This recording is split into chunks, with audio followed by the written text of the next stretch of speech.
Now, we need to understand that God does not do anything without a family.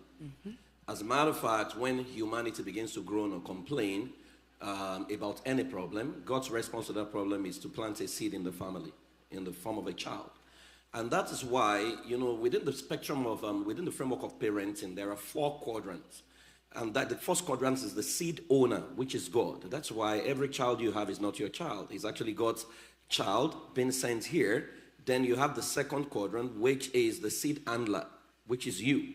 So oftentimes, a lot of parents mix it up by not understanding what God needs versus what they want. So for example, Anna was praying for a child.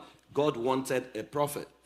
So a lot of people are praying for a child, but God needed something else. So Zechariah wanted a child. God needed a forerunner, right? Abraham was looking for a child. God was looking for a nation, right? So we need to understand that that's why when your child comes, if you don't have a relationship with the seed owner, right, you can now project your agenda and now frustrate God's agenda. Right, and so the third quadrant is the seed itself. So when you understand the seed to say, okay, what is this seed? What are the components of this seed? And how best do you raise this seed? Then you know what to do. Then number 3 is the seed environment, which is your culture and your interpretation of God. Now, if you don't align this 4, you can frustrate God's agenda. And that's why you realize that a lot of people, they bring their children to church and then they do child education. And at the end of the day, the child is still manifesting some things and you're wondering what exactly is going on here.